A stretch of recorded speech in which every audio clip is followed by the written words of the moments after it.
শিলচর সৌররাষ্ট্র মহাসড়কের নিট্রিপের সড়কের পাশের সরকারি খাস জমি দখল করে দোকানঘর তৈরি হচ্ছে অবৈধ দোকানঘর। আজ দুধপাতিল অষ্টম খণ্ডের মিকিরজুম, নাগাথল এবং লেবুরবন্দ এলাকার জনগণ সাংবাদিক সম্মেলন করে এই অভিযোগ আনেন। তাদের অভিযোগ, ভূমাফিয়া উধারবন্দ বাজারের রিয়াজুল বড় লস্কর এলাকার পুরনো শিলচর হাফলং রাস্তা ও নালা মাটি ভরাট করে অবৈধভাবে দোকানঘর ও বাড়ি তৈরির কাজ করে যাচ্ছে। এতে প্রায় সময় দুর্ঘটনার আশঙ্কা করছেন স্থানীয়রা। কারণ এই দোকানঘরগুলো গড়ে ওঠায় উধারবন্দ থেকে মহাসড়কে আসা দ্রুতগামী গাড়িগুলি লেবুরবন্দ পূর্ত সড়ক দিয়ে আসা যাত্রীরা সহজে দেখতে পান না। প্রায় সময় ছোট বড় দুর্ঘটনার সম্মুখীন হতে হচ্ছে চলাচলকারী জনগণকে। গ্রামবাসীরা রেজাউলকে সড়কের ওপরে এভাবে দোকান নির্মাণে বাধা দিলে তিনি অকথ্য ভাষায় গালিগালাজ এমনকি প্রাণনাশেরও হুমকি দেন বলে তাদের অভিযোগ।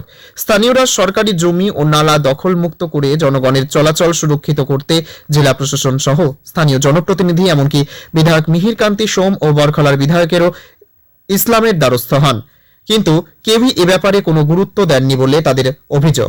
তারা জানান, প্রশাসন যদি এ ব্যাপারে সঠিক পদক্ষেপ না নেয় তাহলে তারা বৃহত্তর পদক্ষেপ নিতে বাধ্য হবেন।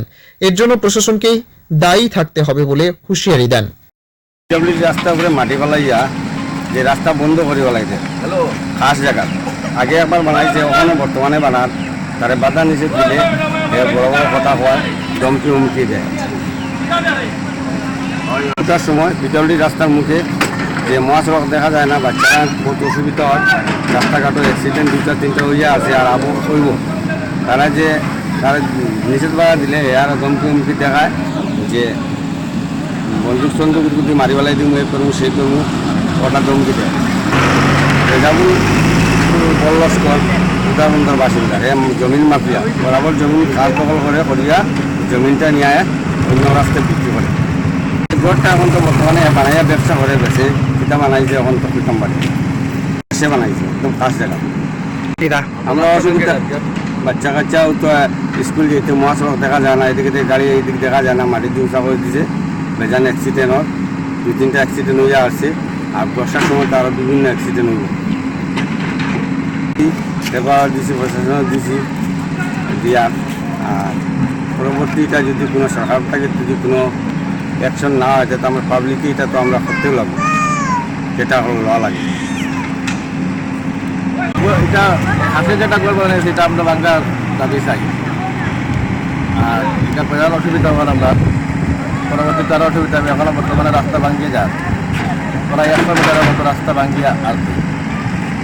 বর্ষার সময় রাস্তার উপরেই জল যায়, ইয়া বিভিন্ন ধরনের ক্ষতি হয় আমরা। আর বাচ্চা কাচ্চা স্কুলে যেতে বহুত অসুবিধা, যে গাড়ি লিয়ে যাচ্ছে, গাড়িগুলি ছোটো গাড়ি লিয়ে যাচ্ছে, যাওয়া যায় না।